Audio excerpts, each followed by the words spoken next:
Pesona si Gadis Desa, episode 74 dengan judul Wanita Seksi. Selamat mendengarkan. Satu hari menjelang libur sekolah. Nania, apa yang sedang kau lakukan di sini? Kenapa kau terlihat seperti orang yang sedang mengintai musuh? Tanya Jovan keheranan.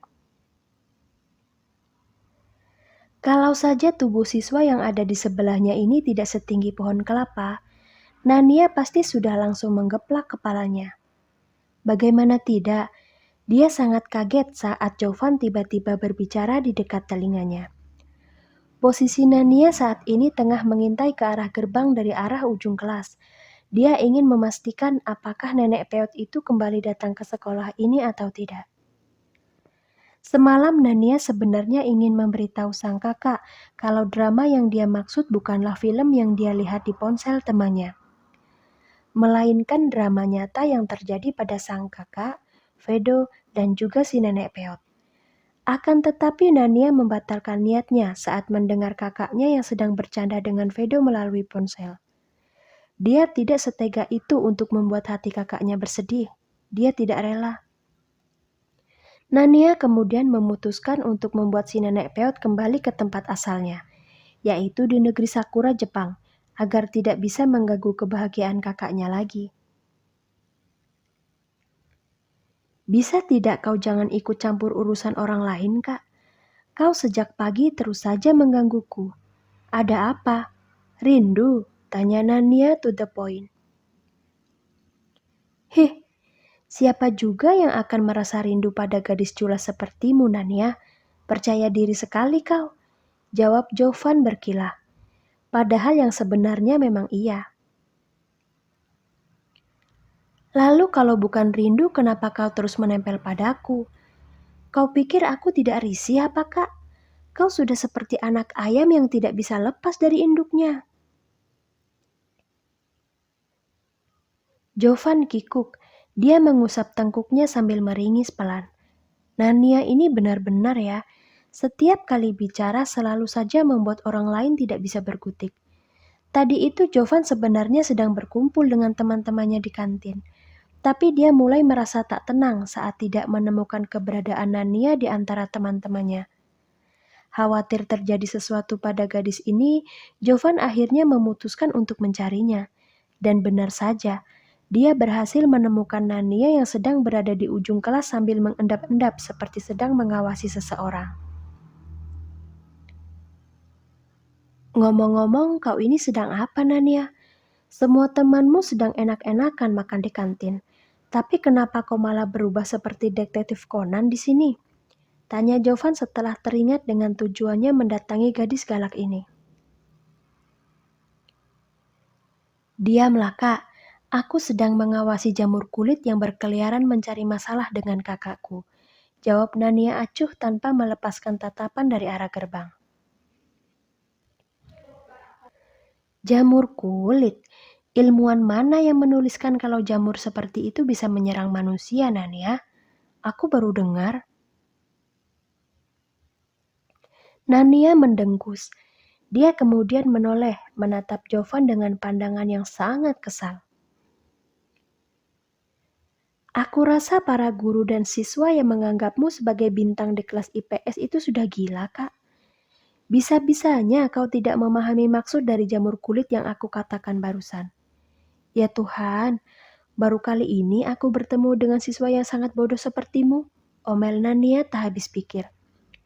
Yang aku maksud jamur kulit yang ingin mencari gara-gara dengan kakakku itu adalah manusia seperti kita, Kak Jovan. Kata jamur kulit hanya kata kiasan untuk menggambarkan tentang orang itu.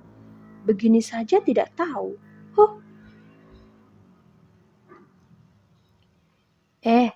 Kau jangan sembarangan bicara ya. Lagi pula siapa suruh kau membuat kata kiasan serumit itu?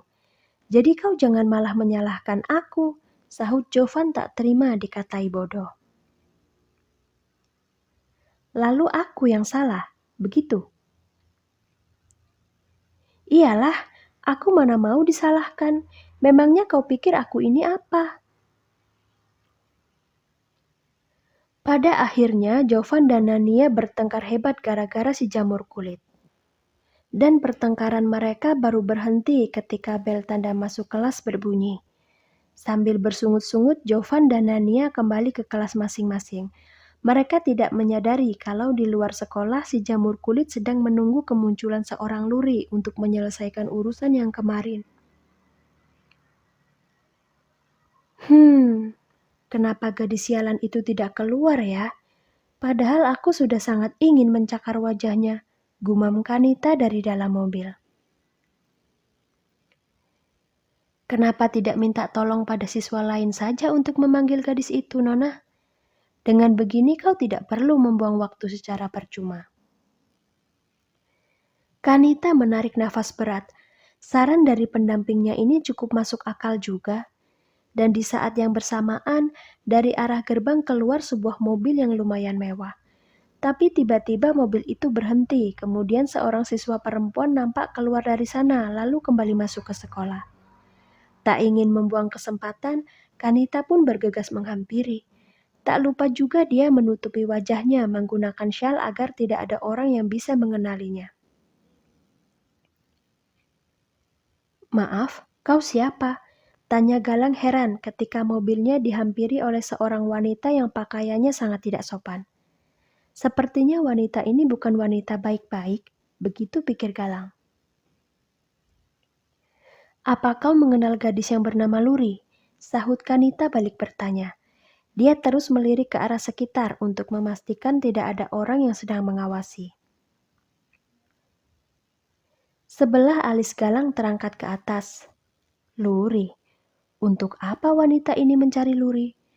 Galang kemudian menatap wanita tersebut dari ujung rambut hingga ujung kaki. Mungkin untuk ukuran orang dewasa, wanita seperti ini sangatlah seksi dan menggoda. Tapi untuk ukuran pria remaja sepertinya, penampilan wanita ini sangat mengerikan.